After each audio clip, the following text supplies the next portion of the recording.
வணக்கம். பிஎஸ் மாந்திரிகம். இந்த மாந்திரிகத்தில் போட்டோவை வைத்து ஒருவரை வசியம் செய்வது எப்படி, இருவரை போட்டோவை வைத்து இருவரை வசியம் செய்வது எப்படி என்பதை நான் சொல்றேன். இதை பாருங்க. வசியம் செய்யறதுன்னா ஆணுக்கு பெண்ணு, பெண்ணுக்கு ஆணு வசியம் பண்றதுக்காக நம்ம செய்யறோம். இது போட்டோவை மட்டும் வச்சு எப்படி வசியம் பண்றதுன்றதை நான் சொல்லித்தரேன். போட்டோவை மட்டும் நீங்க வச்சு வசியம் பண்றதுனாக்கா செலவு குறையும். அதே மாதிரி கேட்டீங்கன்னாக்கா இது செய்யறதும் கொஞ்சம் ஈஸியாவே இருக்கும். அது எப்படி செய்யறதுன்றது அதனுடைய விளக்கத்தை நம்ம விரிவா சொல்றோம். அதை நீங்க கேட்டு செய்துக்குங்க. முதல்ல ஆண் பெண் வசியம் என்பது எதுக்காக செய்யறாங்க, அதான் கேட்டீங்கன்னாக்கா பணத்துக்காக ஆசைப்பட்டு எனக்கு அந்த பெண்ணை வசியம் பண்ணி கொடுத்துரு அப்படின்றவங்களும் இருக்காங்க. இச்ச ஆசைகளை தீர்த்துக்கிறதுக்காக அந்த பெண்ணை வசியம் பண்ணி கொடுங்கன்னு சொல்றவங்களும் இருக்காங்க. இல்லை அவங்க குடும்பத்தில் தீராத பிரச்சனைகளால் எங்களுக்கு தொல்லை பண்ணிக்கிட்டு இருக்காங்க, அதனால அந்த பொண்ணையோ இல்லை அந்த ஆணையோ வசியம் பண்ணி கொடுத்தீங்கன்னாக்கா அதை வச்சு நான் பழி வாங்கணுன்ற ஒரு எண்ணமும் இருக்கு. இல்லை ஒரு பெண்ணை இவரை நேசிச்சிருப்பாங்க, அவங்க அவங்கள விட்டுட்டு விலகி போயிருப்பாங்க. அப்படி விலகி போய் திருமணம் ஆயிருந்தாங்கன்னாக்கா அது பழி வாங்குற எண்ணத்துல வசியம் பண்றதும் ஒன்று இருக்கு. இல்லைன்னா ஒரு பெண்ணை வசியம் பண்ணி தவறான உறவுகளை ஏற்படுத்தி அது மூலியமா அந்த பெண்ணை அழிக்கிறதுக்காகவோ இல்லை அதே நிலையில ஒரு ஆண் இவங்களுக்கு கிடைக்கலன்றதுக்காக வசியம் பண்ணி அவங்க வாழ்க்கை அழிக்கிறதுக்காக கூட வசியம் இருக்குது. இது அந்த மாதிரி வசியமெல்லாம் எதுவுமே கிடையாது. ஒரு கணவனோ ஒரு மனைவியோ இல்லை ஒரு ஆணோ ஒரு பெண்ணோ உண்மையான அன்பு, உண்மையான காதல், உண்மையான நேசம் கொண்டிருந்து சில தவறான மாந்திரீகத்தினால அவங்க பிரிக்கப்பட்டு இருந்தாவோ இல்லை யாராவது சொல்லி அவங்களுடைய பிரிக்கப்பட்டு இருந்தாவோ, கிரக தோஷத்தினாலேயோ இல்லை கிரகங்கள் மாறக்கூடிய சூழ்நிலையினாலேயோ அவங்க மனமாற்றம் ஏற்பட்டு இருந்தா அதிலிருந்து அவங்களுக்கு நிரந்தரமான ஒரு ஒற்றுமையும் ஒரு வசியத்தையும் செய்து கொடுக்கறது தான் இந்த போட்டோவை வைத்து வசியம் செய்வது எப்படி வசியம் செய்யறதுன்னு போட்டிருக்கோம் நம்ம.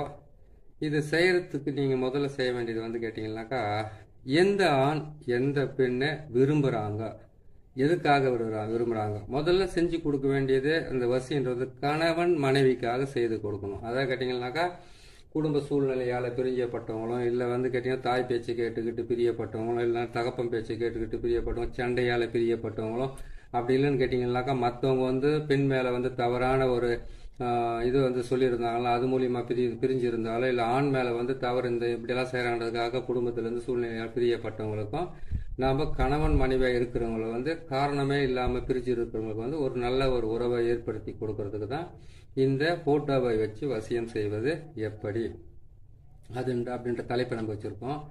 இது செய்யணும்னு கேட்டீங்கன்னா முதல்ல அந்த பெண்ணுடைய யார் பிரிஞ்சு இருக்காங்களோ அவங்க ரெண்டு பேருடைய, அதாவது கிட்ட பிரிஞ்சு இருக்கிறவங்களுடைய காலடி மண்ணும் வேணும்,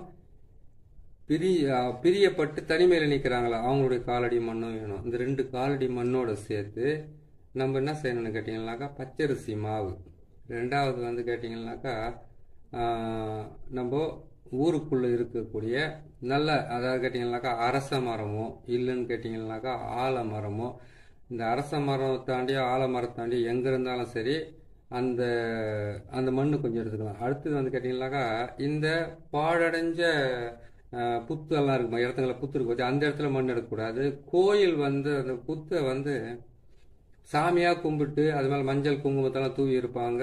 அந்த இடத்துல பார்த்தீங்கன்னா சூளமெல்லாம் அங்கே குத்தி வச்சிருப்பாங்க. அந்த மாதிரி நல்லா வளர்ந்துக்கிட்டு இருக்கிற நல்லா வளர்ந்துக்கிட்டு இருக்கிற அந்த புத்தோட மண்ணு கொஞ்சம் தேவைப்படும். அதாவது இவங்க ரெண்டு பேருடைய காலடி மண், அந்த புத்து மண், அப்படின்ட்டு அரச மரமோ ஆலமரமோ, ஆலமரமாக இருந்தால் ரொம்ப நல்லது தான், அரச மரமாக இருந்தால் நல்லது தான். அதுக்கு கீழே இருக்கக்கூடிய கொஞ்சம் மண்ணை கொண்டு ஒரு உருவ சிலையை, ஒரு உருவ பொம்மையை செய்யணும் நம்ம. இதுதான் இந்த மாதிரி ஒரு உருவ பொம்மையை நம்ம செய்து, இந்த உருவ பொம்மையை அந்த மண்ணில் தான் செய்திருக்கோம். இதில் செய்துட்டு என்ன பண்ணணும்னு கேட்டிங்கன்னாக்கா இந்த மாதிரி ஒரு தகடு எடுக்கிறோம். இந்த தகடு எடுத்து இதில் 6 கோணம் போட்டிருக்கோம் பார்த்தீங்களா, 6 கோணத்தை நம்ம போட்டு இந்த 6 கோணத்துக்குள்ளே என்ன பண்ணு கேட்டிங்கன்னாக்கா வசி இங்கே கீழே போட்டிருக்கோம் பாருங்கள். இந்த சக்கரத்தை பார்த்துக்குங்க. இந்த சக்கரத்தை நம்ம போட்டுட்டு இதில் பார்த்தீங்கன்னாக்கா நடுவில் வான்ற எழுத்தை போடுறோம். அதுக்கப்புறம் வசிய வசிய அப்படின்ற எழுத்து தான் போட்டிருக்கோம். இந்த சக்கரத்தை வந்து பார்த்தீங்கன்னா நான் மஞ்சள்லையும் குங்குமத்தாலையும் போட்டிருக்கேன். முதல்ல வந்து திருநீரால போட்டிருக்கேன். அதுக்கப்புறம் இந்த பக்கம் வந்து சூலத்தை போட்டிருக்கேன், இந்த பக்கம் சூலத்தை போட்டிருக்கேன், அந்த பக்கம் சூலத்தை போட்டிருக்கேன். இது எல்லாமே நான் போட்டிருக்கிறதுனால நீங்கள் செய்ய வேண்டிய முக்கியமான வேலை நான் கேட்டீங்கன்னா, இந்த சக்கரத்தை வந்து நம்ம இந்த மாதிரி தகடுல செம்பு தகடோ அப்படின்னு கேட்டிங்கன்னா பித்தளை தகடோ அப்படி இல்லைன்னு கேட்டிங்கன்னாக்கா மொரி தகடு தாமரை தகடுன்னு சொல்கிறாங்க இல்லையா, அந்த மாதிரி தகட்டில் ஒரு தகட்டில் வந்து வாங்கிட்டு வந்து இதை வந்து நாற்கோணம் மாதிரி இதை கட் பண்ணி இதிலிருந்து நீங்கள் என்ன செய்றீங்க கேட்டிங்கனாக்கா இந்த சக்கரத்தை இதில் போடுறீங்க. இந்த சக்கரத்தை இதில் போட்டுட்டு அதுக்கப்புறமா என்ன செய்கிறீங்கன்னு கேட்டிங்கன்னாக்கா இதில் வந்து இந்த கோடுகள் இருக்குது பாருங்க. இந்த கோடு என்ன பண்ணீங்கன்னாக்கா வசிய வசிதா வாசிய வாசிய இந்த எழுத்து போட்டு நடுவில் வாண்ட எழுத்து போட்டுருக்கோம். இதை சுற்றி வந்து கேட்டிங்கனாக்கா யார் பிரிஞ்சிருக்காங்களோ அவங்களுடைய பேர், யார் பிரிஞ்சு தனிமையில் வாடிக்கிட்டு இருக்கா அவங்களுடைய பேர் இந்த வட்டத்துக்குள்ளவே உள்ளவே போட்டுட்டு இதுக்கு கஸ்தூரி, குங்குமப்பூ, ஜவ்வாது, அதுக்கப்புறம்னாக்கா புணுக்கு இந்த வாசனை திரவியங்களில் வந்து நீங்கள் சேர்க்கணும். அதே மாதிரி கேட்டால் முக்குடலும் சேர்க்கலாம் இதுக்கு. அப்படின்னு கேட்டால் வெறும் சவ்வாது மட்டும் கூட சேர்த்து கூட நீங்கள் வாசனை திரவியங்களை வந்து வசியத்துக்கு கண்டிப்பாக பிரயோகம் பண்ணியே ஆகணும்.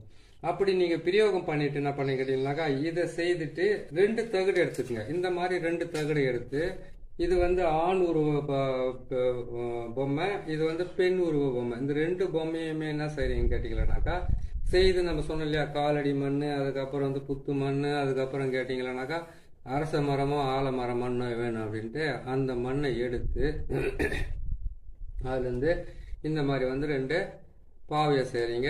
இந்த சக்கரத்தை வந்து தகுட்டில் வரைகிறீங்க. தகுட்டில் வரைஞ்சி இந்த சக்கரத்தை என்ன பண்ணுறீங்கன்னு கேட்டிங்கன்னாக்கா 2 சக்கரத்தை அதை கேட்டிங்கனாக்கா 2 தகுடு என்ன பண்ணுறீங்கன்னு கேட்டிங்கனாக்கா இந்த ஆண் உருவத்தில் வந்து ஆண் யார் பிரிஞ்சிருக்காங்க பாருங்க, ஆணை விட்டுட்டு பெண் பிரிஞ்சு போயிருக்காங்களா அவங்களுடைய அந்த சக்கரத்தை எழுதி அவங்களுடைய பெரியவங்களுடைய பேரை எழுதி யார் பிரிஞ்சு இருக்காங்களோ அவங்களுடைய பேரை எழுதுறீங்களா, எழுதிட்டு இதே சக்கரத்தை கொண்டு வந்து எந்த ஆண் பிரிஞ்சு அதாவது பிரியப்பட்டவங்களுடைய பேரை எழுதி பிரியாம உங்களை தேடி வந்திருக்காங்க பற்றி அவங்களுடைய உருவபொம்மையில் வந்து இதை வந்து நெஞ்சுக்கு நேரம் வந்து இதை குத்தி விட்டுருங்க. அந்த பொம்மை பாவையில் குத்தி விட்டுட்டு என்ன பண்ணுறீங்க கேட்டிங்கன்னாக்கா அந்த ஃபோட்டோவும் வச்சு என்ன பண்ணுறீங்க இதில் வச்சு செஞ்சுட்டு இதிலே வச்சுட்டு என்ன பண்ணீங்கன்னாக்கா 2 ஃபோட்டோவும் 2 அந்த தகடிகளை வச்சுட்டு இந்த ஆண் பொம்மை பெண் பொம்மை 2த்தையுமே வந்து கணவன் மனைவி மாதிரி 2 பேரும் வந்து ஒன்றா சேர்த்துனது. இது ஒன்றா இப்படி சேர்த்துட்டு இது என்ன பண்ணணும்னு கேட்டிங்கன்னாக்கா இன்னொரு தகடு நம்ம எழுதியிருக்கோம் இல்லையா, அந்த தகுட்டை வந்து இது மேலே வைக்கணும். இது மேலே வச்சு அந்த தகுட்டை இது மேலே வச்சு 3 கலர் நூலால் வந்து இதை சுற்றி கட்டிடணும். இது 3 கலர் நூலால் இதை நம்ம சுற்றி என்ன பண்ணணும்னு கேட்டிங்கன்னாக்கா ஒத்த நூலால் கட்டக்கூடாது, 3 கலர் நூலால் தான் இதை கட்டணும். இதை நீங்கள் இப்படி கட்ட வேண்டியதாக இருக்கும். இதை கட்டிட்டு நீங்கள் என்ன செய்கிறீங்கன்னு கேட்டிங்கன்னாக்கா இதை கொண்டு போயிட்டு மயானத்தில் தலைப்பகுதியில் புதைக்கணும். அதுவும் கேட்டிங்கன்னா துர்மரணம் ஏற்படாத ஆளாக இருக்கணும். நல்லா வாழ்ந்து கணவன் மனைவி ஒற்றுமையாக இருந்து நல்லா வாழ்ந்து மடிஞ்சவங்களுடைய அந்த பிணத்து புதைச்சிருக்காங்க இல்லையா அங்கே தலைப்பகுதியில் வந்து இதை புதையுங்க. இதை புதைச்சிட்டு இதுக்கு வந்து நான் கேட்டிங்கன்னா ஒரு எலுமிச்சை பழத்தை பலி கொடுங்க. நான் சொன்ன மாதிரி இதே தகுட்டை வந்து நீங்கள் என்ன பண்ணி கேட்டிங்கன்னாக்கா இதில் எழுதி ஆண் பேரையும் பெண் பேரையும் போட்டு எழுதி யார் பிரிஞ்சுட்டு இருக்காங்க அவங்கள சேர்த்து வையன்னு உங்ககிட்ட வந்தாங்களோ அவங்க கையில் என்ன பண்ணுங்க இந்த தகுட்டை எழுதி இதில் வந்து நான் சொன்ன மாதிரி வாசனை திரவியங்களை போட்டு இதோட சேர்த்து என்ன பண்ணுறீங்கன்னு கேட்டிங்கன்னாக்கா நீங்கள் தொட்டா சினிங்கி இருக்குது பார்த்தீங்களா, தொட்டா சுருங்கி அது வந்து 9 வகையில் இருக்குது. தொட்டா சுருங்கி அதில் வந்து கேட்டிங்கன்னா நம்ம இந்த வயலட் கலரில் பூ பூக்கும். அதனுடைய வேர் எடுத்து இதில் அந்த தகுட்டோட சேர்த்து நீங்கள் என்ன பண்ணி ஒரு தாயத்தில் போட்டு அவங்க கையில் கொடுத்தீங்கன்னா அதை பசும்பாலில் போட்டுக்கிட்டு வந்தாங்கன்னா தொடர்ந்து உங்களுக்கு சீக்கிரமாக வசியமாகி அந்த வசியம் மூலியமாக வந்து கணவன் மனைவி ஒற்றுமை, பிரிஞ்சு இருக்கிற உண்மையான காதலர்கள் ஒற்றுமை, பிரிஞ்சு இருக்கிற குடும்பத்துக்குள்ளே இருக்கக்கூடிய தம்பதிகளுடைய ஒற்றுமை, அந்த மாதிரி வந்து ஒவ்வொருத்தருக்கும் அந்த ஒற்றுமைகளும் வசியமும் கிடைக்கும். அதுக்கு வந்து கண்டிப்பாக நீங்கள் செய்ய வேண்டியது வந்து வெள்ளிக்கிழமை நீங்கள் என்ன பண்ணுறீங்க கேட்டிங்கன்னாக்கா அந்த நான் சொன்ன மாதிரி வந்து தொட்டால் சுருங்க வந்து வேரை எடுத்து நீங்கள் முதல்ல வீட்டில் வச்சுக்கோங்க. வச்சுக்கிட்டு நான் சொன்ன மாதிரி இதெல்லாம் வந்து என்னைக்கு போடணும் இந்த சக்கரை தேவை நல்லா கேட்டுங்க. நீங்கள் போட வேண்டிய நாள் வெள்ளிக்கிழமை அன்னைக்கு சுக்கிர உரையில் போடணும். வெள்ளிக்கிழமை 6லேருந்து 7 வரைக்கும் சுக்கிர உரை தான். அந்த சுக்கிர உரையில் நீங்கள் தாராளமாக செய்யலாம். இல்லை அமாவாசை அன்னைக்கு செய்யலாம். அமாவாசை அன்னைக்கு செய்யும்போது அது நல்லா கேட்டிங்களா, வைகாசி மாதமோ அப்படின்னுட்டு ஆடி மாதமோ. ஆடி மாதன்றது தெய்வத்துக்கு தானே ஒதுக்கியிருக்காங்க, கிடையாது. ஆடி மாதன்றது சந்திரன் வந்து ஆட்சி புரிகிற வீடு. வைகாசி மாதன்றது உச்சம் பெறுற வீடு. அந்த வீட்டுங்களில் வந்து அமாவாசை டைமில் வந்து சூரியனும் சந்திரனும் ஒன்றா சேர்ந்து இருக்கும்போது கணவன் மனைவிக்காகவோ பிரிஞ்சு இருக்கிற காதலர்களுக்காகவோ பிரிஞ்சு இருக்கிற ஒரு உறவுக்காகவோ நம்ம வசியம் போட்டோம்னாக்கா அந்த வசியம் எண்ணி நாள் ஒரு வாரத்துக்குள்ளே நல்லபடியாக நடக்கும். அதை நீங்கள் பார்த்து செய்து கொடுங்க. அதே மாதிரி கேட்டிங்களானாக்கா ஆனி மாதத்துலேயும் செய்யலாம். அதே மாதிரி கேட்டிங்களானாக்கா நீங்கள் ஆவணி புரட்டாசி ஐப்பசி மாதத்துலேயும் செய்யலாம். இந்த மாதத்துல எல்லாம் செய்யலாம். ஏன் அந்த மாதத்துங்களெல்லாம் செய்யலாம்? மற்ற மாதம் குருனுடைய வீட்டுங்களில் வந்து சூரியனும் சந்திரனும் சேர்ந்து நின்னாவே அது வந்து வசியம்தான். சந்திரனுடைய வீட்டில் வந்து சேர்ந்து நின்னாலே அது வசியம்தான். அதே சூரியனுடைய வீட்டில் வந்து சேர்ந்து நின்னால வசியம் தான். இது வந்து கேட்டிங்கன்னாக்கா பஞ்சபட்சி, அதுக்கப்புறம் ஜோதிடம், அதுக்கப்புறம் மாந்திரிகம், இது எல்லாம் கலந்து செஞ்சு தான் உங்களுக்கு வந்து எல்லாமே வந்து ஈஸியாக முடியும். இந்த வேலையை நீங்கள் செய்து கொடுங்க. நீங்கள் செய்து கொடுக்கறதுனால வந்து நல்ல நன்மைகளும் நல்ல ஒரு பலிதமாக அவங்களுக்கு சீக்கிரமாக கிடைக்கும். வசியம் என்பது வந்து இப்படி செய்கிறதுனால வந்து நாட்கள்லேயே சொல்லி கொடுக்கலாம். 7 நாள், 9 நாள், 11 நாள், அது ஈஸியாக ஒவ்வொருத்தருக்கும் வந்து 3 நாளில் கூட முடிஞ்சிடும் அந்த வேலையை. இதை செய்து கொடுங்க. உண்மையாக நடக்கும், நல்லபடியாக நடக்கும். இன்னொரு நல்ல பதிவில் உங்களை நான் சந்திக்கிறேன். நன்றி, வணக்கம்.